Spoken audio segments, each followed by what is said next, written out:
पुढची बातमी संभाजीनगरमधून आहे। संभाजीनगरच्या प्रभाग क्रमांक 5 मधून सौदागर मोहम्मद शबुद्दीन यांनी अपक्ष उमेदवारी अर्ज दाखल केलेला आहे। शबुद्दीन यांनी त्यांच्या उमेदवारी अर्ज भरताना शहराच्या नावाच्या रकान्यासमोर औरंगाबाद असं लिहिलेलं आहे। तरी शहराचं नाव बदललेलं असताना त्यांनी शहराचं नाव औरंगाबाद नमूद केलंय। असं असताना देखील त्यांचा अर्ज वैध ठरवण्यात आला असून ते प्रचार देखील करतायत आणि यावर शिवसेना मंत्री संजय शिरसाट यांनी त्यांच्यावर कारवाई करत त्यांच्या उमेदवारी अर्ज हा रद्द करण्याची मागणी केलेली आहे।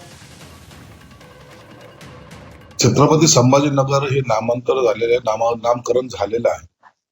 त्यावेळेला त्याचं इम्प्लिमेंट हे प्रत्येक ठिकाणी प्रत्येक ऑफिसमध्ये होतं आणि मग महानगरपालिकेची निवडणूक आहे। मग या निवडणुकीमध्ये जे काही फॉर्मॅटमध्ये त्यांनी अर्ज भरायला पाहिजे होता त्याच्यात जर त्यांनी औरंगाबाद दिला असेल तर औरंगाबाद नावाचं कोणतं शहरच आता इथं अस्तित्वात नाही।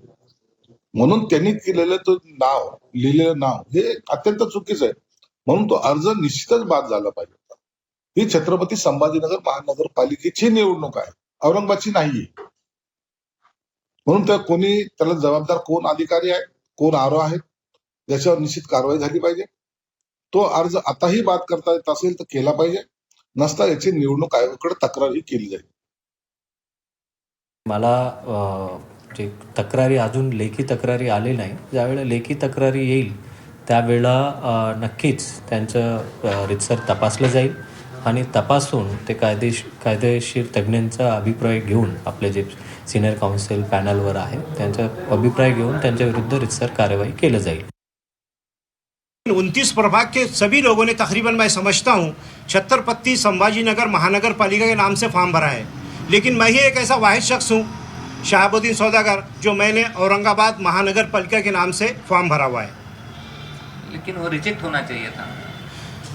वो रिजेक्ट आपके हिसाब से या आम पब्लिक के ताल्लुक से ये रिजेक्ट होना चाहिए था, लेकिन मैं क़ायदे में था। क़ायदे में मैं इसलिए था कि जो MP का इलेक्शन हुआ वो औरंगाबाद के नाम से हुआ, MLA का इलेक्शन हुआ वो भी औरंगाबाद के नाम से हुआ, और अब जो महानगर पालिका इलेक्शन जो है ये भी औरंगाबाद के नाम से होना चाहिए गाइडलाइन के हिसाब से, हाईकोर्ट के जजमेंट के हिसाब से। इसलिए मैंने क़ायदे में रहते हुए फॉर्म भरा, इसलिए मेरा फॉर्म सिलेक्ट हुआ।